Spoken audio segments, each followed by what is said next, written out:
말씀 찾아보겠습니다. 오늘 말씀은 요한복음 4장 42절부터 53절까지였습니다.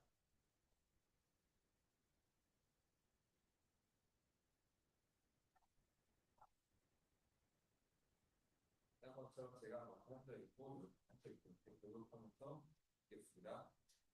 예수께서 보신 갈릴리 가나에 이르시니 전에 물로 포도주를 만드신 곳이라 왕의 신하가 있어 그의 아들이 가버나움에서 건드렸더니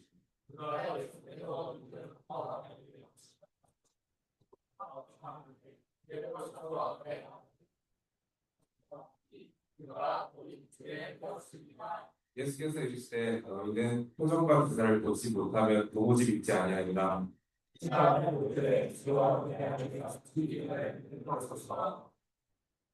예수께서 이르시되 봐라 내 아들이 살아있다 하시니 그 사람이 예수께서 하신 말씀 믿고 가더니 그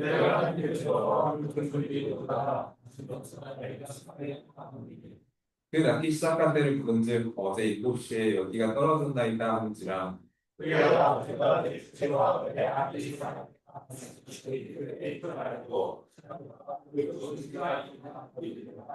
읽겠습니다. 이것은 예수께서 무대에서 이루어 오신 후에 다시 주신 것에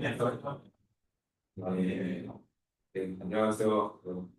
이수만에 있습니다. 반갑습니다. 오늘은 예수님의 두 번째 표적에 관해서 함께 말씀을 묵상하면서 나눠보려고 하는데요. 그 말씀 다시 한번 띄워주시네요. 혹시 여러분 최근에 어디에서 혹은 언제 가장 스트레스를 받으셨나요?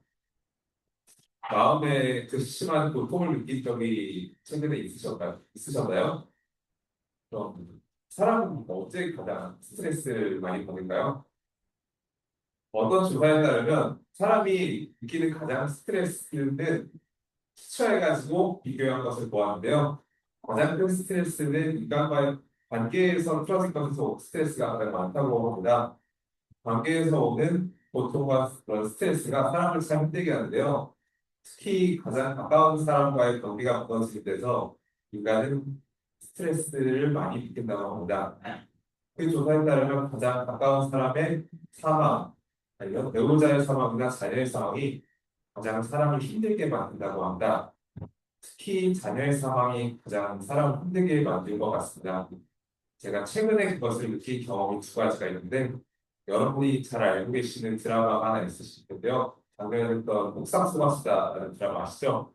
거기 드라마를 통해서 했습니다. 제가 어제가 아니지. 지난 그 수요일쯤에 갑자기 그 드라마가 생각이 나면서 퇴근하면서 그 드라마가 보고 싶어가지고 이제 집에 보면서 저를 보고 있는데 저는 그 드라마를 다 보지는 못했습니다. 왜냐면은 다 보면은 진짜 눈물이 많이 날 것 같아가지고 잘 보신 분이 있으실 거예요. 그래서 저는 그래서 주위 사람들이 보면은 우는 사람들이 많아서 저는 그런 거 보면서 울면 되게 힘들더라고요, 마음이. 그래가지고 많이 못 봤는데 대신에 다 보지 못하고 그런 감동적인 장면이나 슬픈 장면들 많이 저 같은 경우는 많이 봤습니다. 그 중에 하나가 한 장면이 있는데 기억이 나는데요. 그 셋째 동명이를 잃어버려가지고 동명이가 이제 죽은 장면 갑자기 생각이 나는 걸 보고 있는데 그 엄마 예수이가 그 장면에서 그 사실을 받아들이지 못해서 힘들어하고 그 반시가 거기서 처음으로 절규하는 모습을 보여주잖아요. 그 모습을 보면서 얼마나 힘들었을까 하는 생각이 들면서 마음이 공감이 가고 마음이 아팠습니다.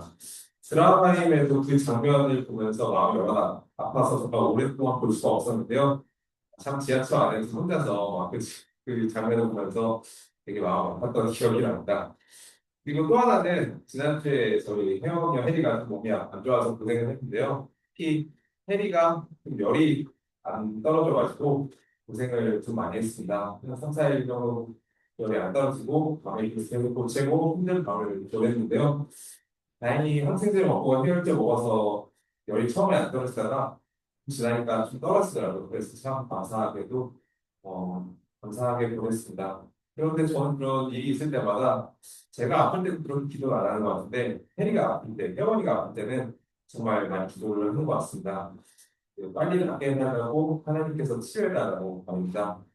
왜냐면은 약을 먹은 거 이게 할 수 있는 게 아무것도 없더라고요. 그 약을 먹이고 옆에서 필요한 걸 주는 거 말고는 병을 낫게 할 수는 없으니 제 한계를 깨닫고 경험하고 하나님 앞에서 많이 기도를 했습니다.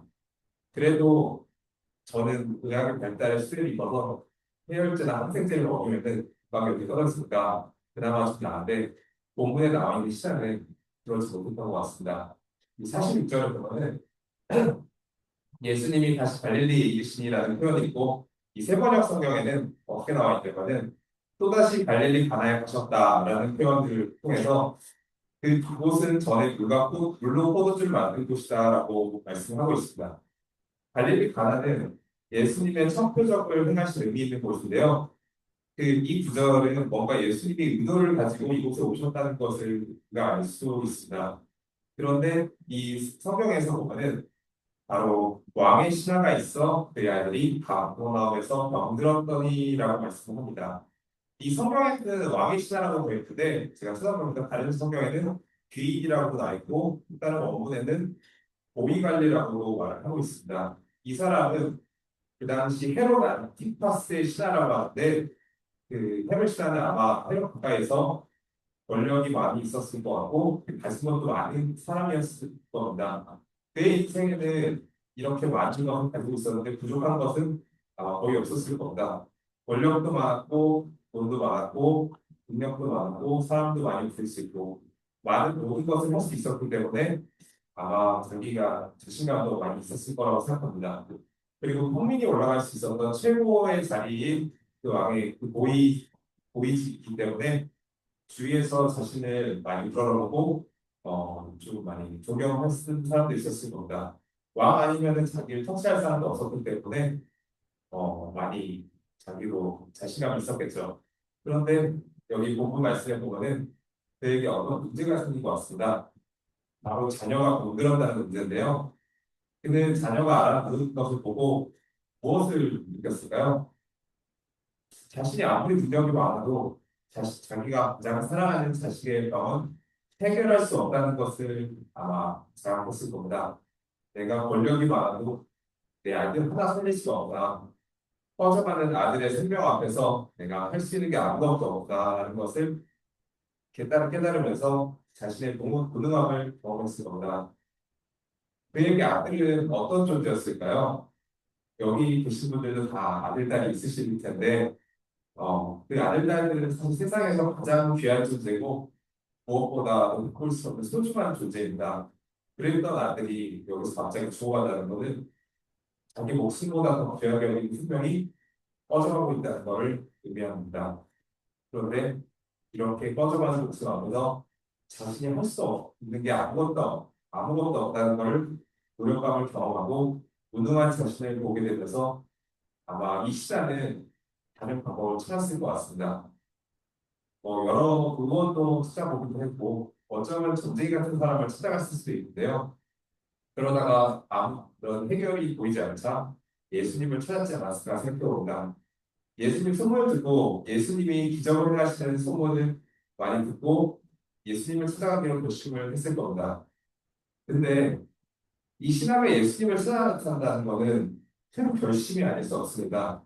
왜냐하면 예수님이 계신 갈릴리 가나에서 왕이 신하가 있는 가버나움은 상당히 거리가 먼 거리라고 합니다. 그 당시 직선거리만 하더라도 약 33km 정도 된다고 하는데요. 근데 이게 직선거리 기준인지 저희가 지금처럼 뭐 포장도로가 있는 것도 아니고 아마 천천히 삑 들어왔으면은 한 5, 60km 정도 더 걸렸을 수도 있을 겁니다. 사람이 하루에 한 시간에 한 4km 정도 걷는데 험한 길이 있고 오르막 내리막 길이 있다고 하면은 50km, 60km 정도를 하루 만에 걷는 거는 아마 좀 어렵지 않나 싶습니다. 그래서 본문에 살펴보면은 한 2일 정도 걸리는 길이라고 하는데요. 이 신하는 이튿날 걸리는 길을 마다않고 예수님을 찾아왔습니다. 왜냐하면은 자신의 능력이 없고 자신이 이 아들을 치유할 수가 없기 때문에 아마 절박한 마음을 가지고 먼 길을 찾아왔습니다. 예수님이라는 분이 포도주를 물을 포도주로 만드는 기적을 베풀었다는 그런 이야기를 많이 듣고 말씀으로 사람을 가르치시는데 그러니까 그 말씀이 정말 기가 막힌 말씀이다라는 거를 사람들을 통해서 들었을 테고 그래서 이 예수님이랑 뭔가 해결할 수 있지 않을까 하는 그런 생각에 아마 이틀 걸려서 예수님을 찾아왔을 것 같습니다. 그에게는 그 말씀을 보면 얼마나 그가 절박한 심정인지 다른 성경에서는 이렇게도 나와 있습니다. 세번역 성경 4장 47절에는 그 사람이 어떻게 어떤 심정을 가지고 있는지가 좀 더 정확하게 표현되어 있는데요. 제가 한번 읽어드리겠습니다. 그 사람은 예수께서 유대에서 나와 갈릴리로 들어오셨다는 소문을 듣고 예수께 와서 제발 가버나움 내려오셔서 아들을 고쳐주십시오 하고 애원합니다. 아들이 거의 죽게 되었기 때문이다 라고 말씀하고 있습니다. 개혁개정 성경과는 조금 다르게 이 신하의 절박함과 그 절박함 그리고 그 애원하는 마음이 좀 느껴지는 것 같습니다. 그 신하가 예수님을 찾아왔을 때 이 신하는 오자마자 어떻게 했을까요? 어, 당신이 예수님이니까 이렇게 말하나요? 아니면은 내가 여기 장관인데 여기 고위관인데 예수님이 계신가요? 이렇게 말했나요? 아니죠. 여기서 보면은 자기의 차관이나 왕의 신하라는 건 상관없이 오자마자 소리를 질렀습니다. 예수님 어디 있습니까? 예수님 제발 가버나움으로 내려오셔서 아들을 고쳐주세요. 내 아들이 죽어가고 있습니다. 라고 다급하게 불렀을 겁니다. 어쩌면 이 신하는 내 아들을 살릴 수 있는 유일한 방법이라는 생각을 가지고 예수님을 찾았을 것이고 만나러 왔을 겁니다. 이에 예수님은 너희는 표적과 기사를 보지 못하면 도무지 믿지 않느냐라는 말씀을 하시며 책망하는 듯한 말씀을 하시는데요. 그러자 이 신하는 한 번 더 말씀합니다. 그 세번역 성경에서는 이렇게도 말씀하는데요. 그 신하가 예수께 경청하였다. 선생님, 내 아이가 죽기 전에 내려와 주시오라고 합니다. 여러분, 이 신학처럼 혹시 가족이 이렇게 아파본 적이 있나요? 아니, 자녀가 이렇게 아파서 힘들어하는 적이 있었나요? 그때마다 여러분의 심정은 어떠하셨나요? 저는 그런 혜리가 아플 때 아니면은 혜원이가 아플 때마다 이게 여기 안 떨어지면은 참 상상하기 힘든 그런 무서운 장면도 생각나면서 하나님께 열 떨어지게 해달라고 행복하게 해달라고 그랬던 기억이 참 많았던 것 같습니다.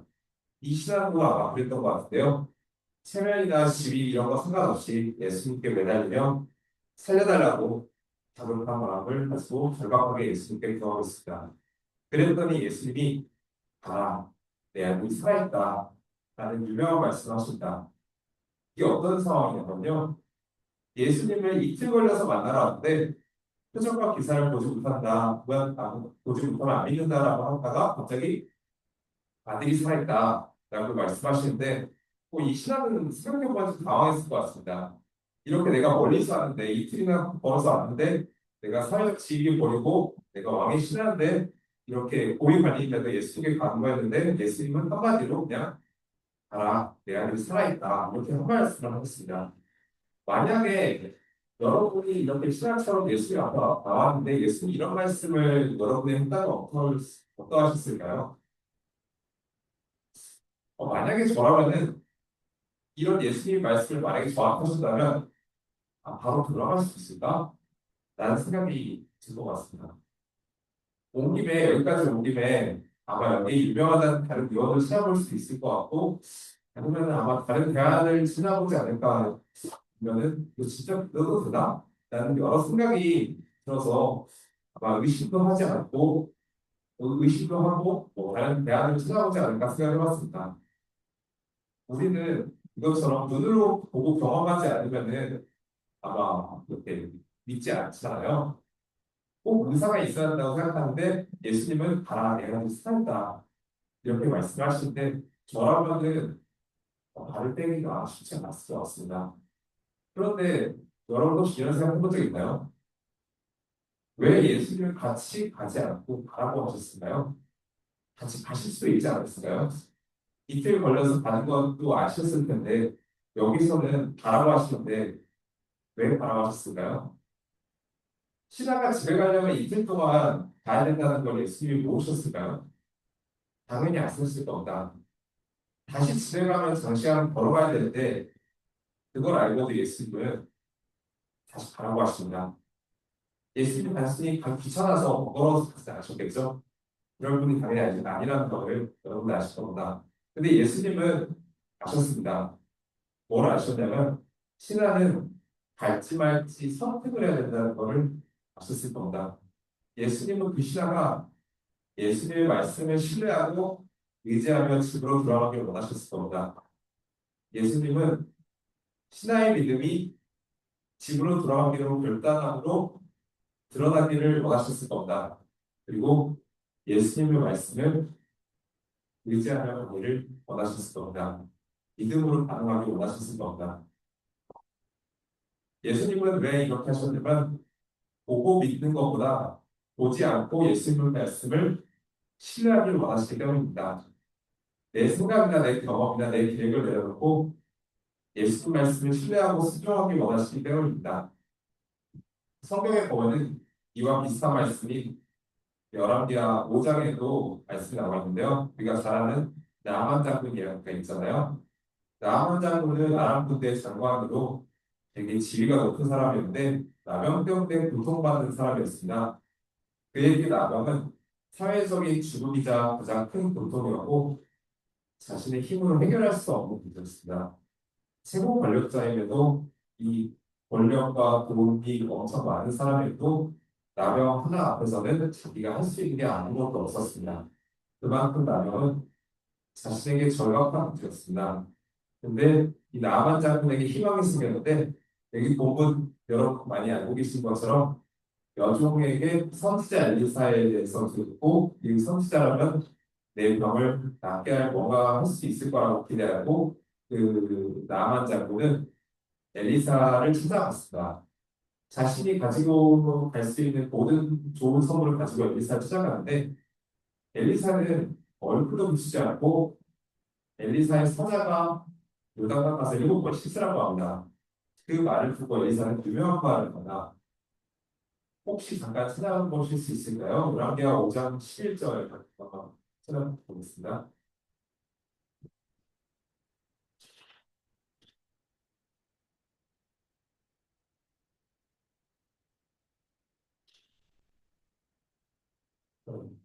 찾으셨으면 제가 읽겠습니다. 네, 내 생각에는 그가 내게 나서서 그의 하나님 여호와의 이름을 부르고 그의 손을 그 부위에 흔들어 나병을 고치가 하노라. 영어 성경에 보면 내 생각에는 I thought라고 되어 있더라고요. 나만 장군 생각에는 직접 선지자가 나와서 손을 대고 치료해줘야지 고칠 수 있을 거라 생각했으나 엘리사의 말은 달랐습니다. 요단강 가서 7번 씻으라고 했습니다. 나만 장군은 그래서 그 말을 듣고 뒷심에서 다시 가려고 했는데 그 종의 권위를 두고 그 말든 하기로 결단하고 요단강에 가서 씻고 치유를 받은 놀라운 역사를 경험했는데요. 여기 이 나만 장군과 신화의 공통점이 어떤 게 있었을까요? 아마 자기만의 정답이 있었고 자기의 생각이 있었을 겁니다. 하지만 주님은 그들이 가져온 생각과 방법을 거절하시고 오직 말씀만 하셨습니다. 왜 그러셨을까요? 주님은 병만 고치는 게 아니라 그들의 교만과 그들의 생각의 틀을 깨기를 원하셨을 겁니다. 그리고 또 하나의 공통점은 신하는 자기의 생각과 다르게 30km를 돌아가야 되고 50km에서 60km를 돌아가야 되고 나아가는 요단강에 가서 사람들이 있는 데서 자신의 갑옷을 벗고 흙탕물에 있는 작은 강에서 자신의 나병에 다 노출된 채 씻어야 됐습니다. 둘 다 자기가 원하지 않았던 강이었습니다. 하지만 그들은 순종으로 반응하고 그 결과 나아가는 하나님의 능력을 경험하고 신앙도 예수님의 능력을 경험하며 가족이 예수님을 믿는 은혜를 경험하였습니다. 우리는 이걸 보면서 어떤가 한번 좀 돌아보면 좋겠습니다. 우리도 혹시 이 내 생각에 빠져 있는 건 아닌가요? 우리는 지금 이 내 생각과 하나님의 말씀이 어디에서 충돌하고 있을까요? 하나님이 말씀하시는 기준과 내 기준이 다르기 때문에 하나님의 말씀을 신뢰하지 않는 모습이 있는 건 아닌가요?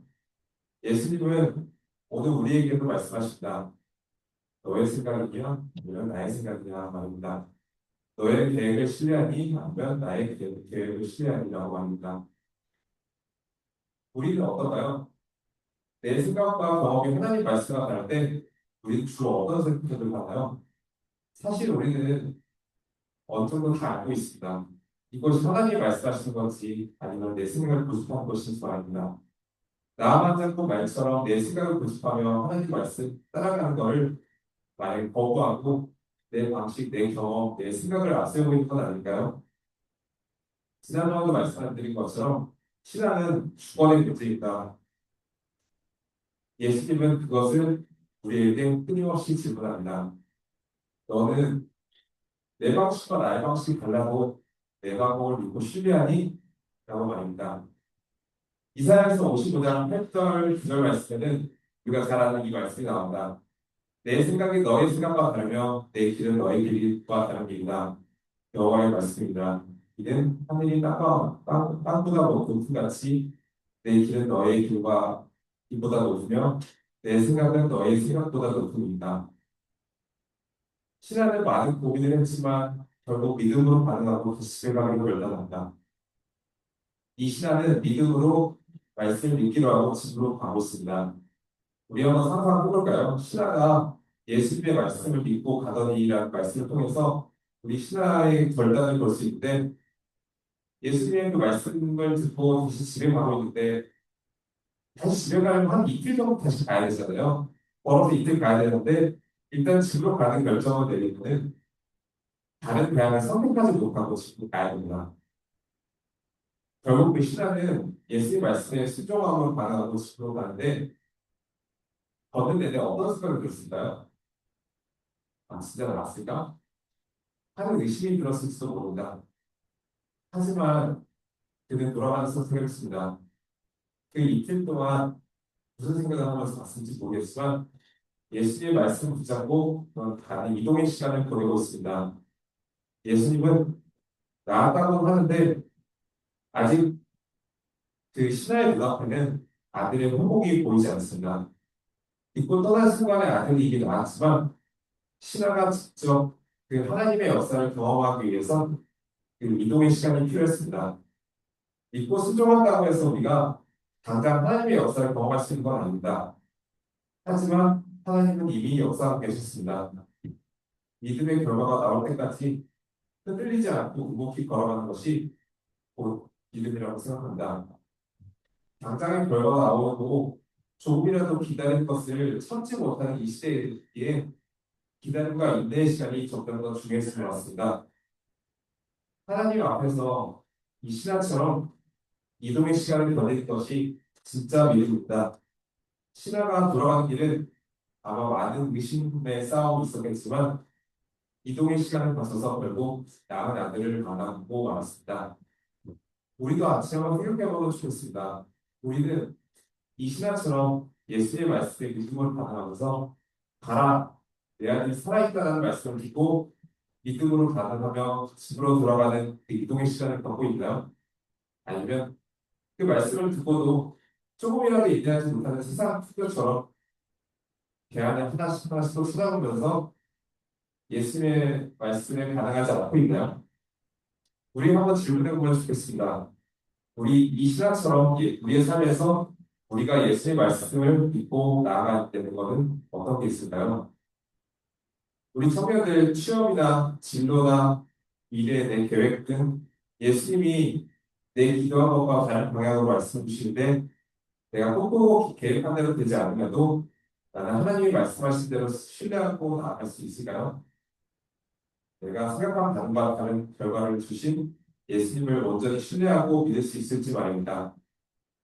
예수님은 그런데 이 말씀처럼 순종으로 반응하면 집으로 돌아가는 것과 같은 이동의 시간을 살길 원하십니다.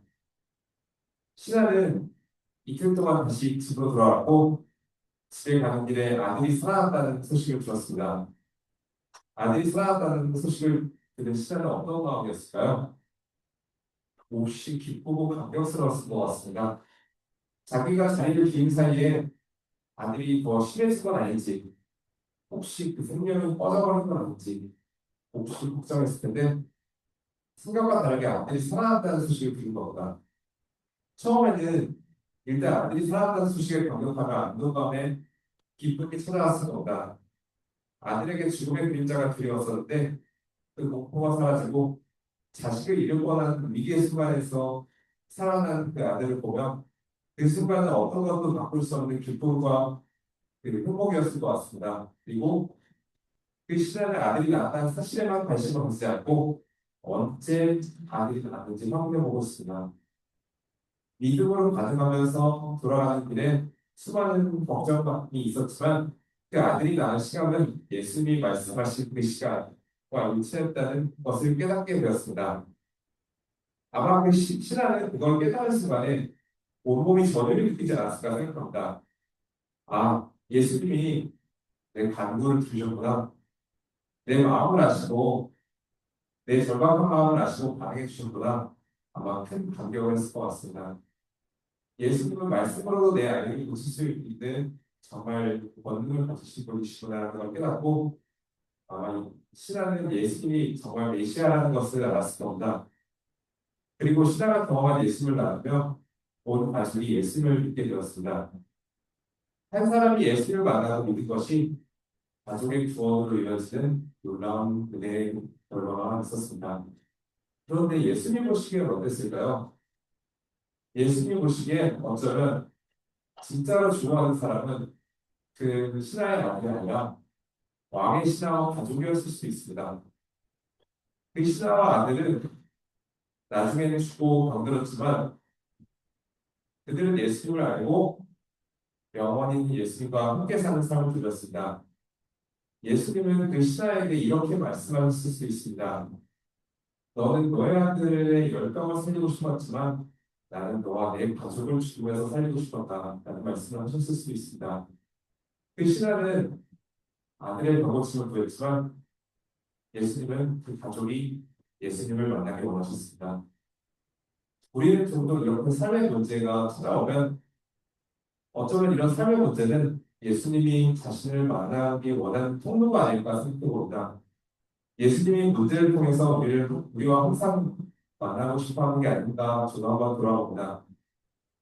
우리에게 주어진 문제는 어떤 게 있는지 한번 보면 그 문제 끝에서 예수님이 우리의 삶에 더 가까이 오시기 원하는 건 아닌지 한번 생각해봅니다.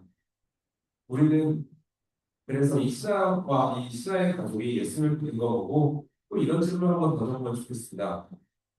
우리는 최근에 예수님의 은혜를 경험한 적은 언제인가요? 우리가 경험한 예수님의 은혜가 우리 가족에게, 주위 사람들에게 흘러가는 모습을 볼 게 언제인가요? 아니면 변화된 우리를 보면서 내 가족과 친구들은 하나님이 살아계시다는 것을 보고 깨닫고 있나? 그들이 나를 보면서 느끼는 예수님의 흔적은 뭘까요? 그런 모습들이 우리 안에 있는지 한번 돌아보면 좋겠습니다. 만약에 없다면 우리 각자 이렇게 한번 기도하고 싶습니다.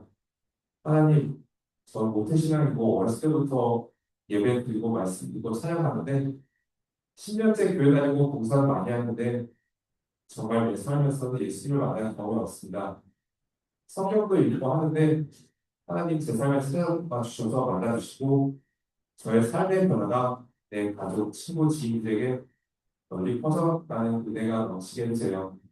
저 정말 교회는 수없이 많이 왔지만 정작 예수님이 누구인지 만나고 경험하고 싶습니다. 저는 이 질문 한번, 이 질문 한번 여러분도 답장했으면 좋겠습니다. 저는 예수님을 내 문제만 해결해주는 수단으로만 보았는데 이제 예수님 당신을 절박하게 구합니다. 예수님 내 삶에 찾아오시기 원한다. 내 삶에 찾아와주세요. 하나님 만나주세요. 제 삶에 동행해 주시고 함께 해주세요. 라고 우리 같이 기도하면 좋겠습니다. 이 시간에 마음 모아서 기도하고 찬양하겠습니다. 정말 감사합니다. 그리고 같이 모여서 말씀 나누고 하시겠습니다.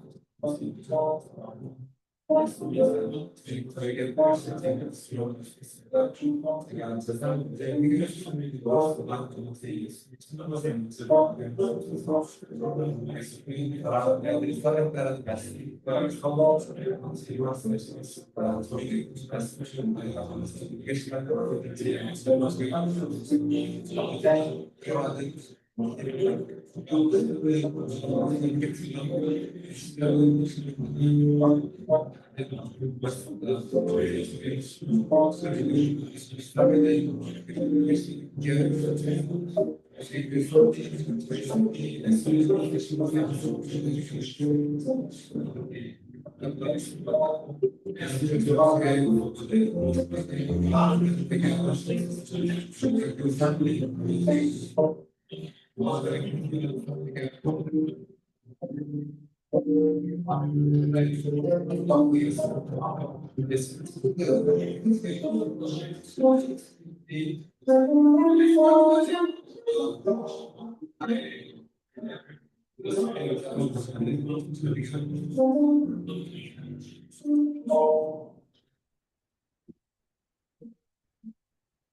사용하겠습니다. 사용은 예수님을 키워보라고 생각해요.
그 말씀처럼 저희가 저희는 정말 예수님을 정말 쓰고 있는지 질문해 보면서 나아가는 한 주가 되면 좋겠습니다. 준비 부분으로 이제 마치겠습니다.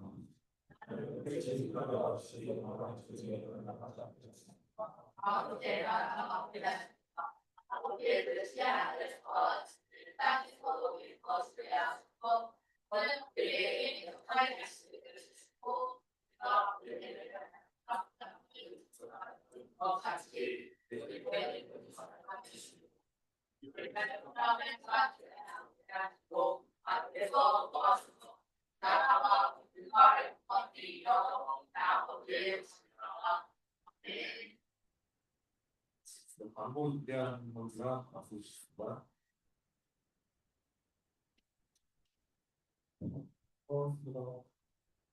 이번 주 목요일부터 토요일에 이제 거의 대학처럼 연례 수강이 있습니다. 여기랑 주거에 나와있고요. 전교인 혹시 이거 27일, 28일에 있습니다. 아직 시험 안 끝났다고 하니 바로 영원 친구들도 함께 참여했으면 좋겠고 노태빈 청년이 이제 입대하게 됩니다. 건강하게 잘 살아갈 수 있도록 그래서 함께 예배할 수 있는 그런 환경에 갈 수 있도록 마음 기도 부탁드리고 또 이제 청년들 2월 특집 죠? 네, 15일 주일에 네, 식사 공부하겠습니다. 14일 모여서 네, 청년들 함께 준비해야 되니까 많이들 14일 시간표로 많이 참여해 주셨습니다. 참 고맙습니다. 다른 항상 없으시면 청년들은 네, 속으로 모임 하도록 하겠습니다. 이거 마치겠습니다.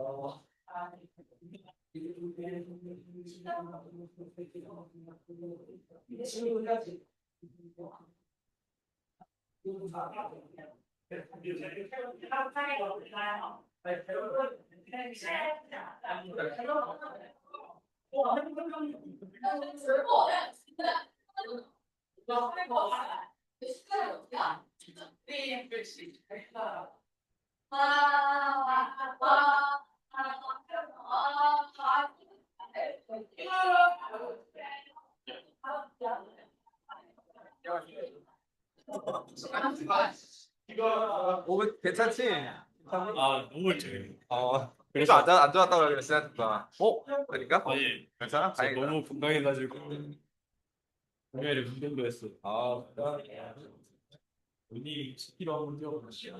빡세 알죠? 네.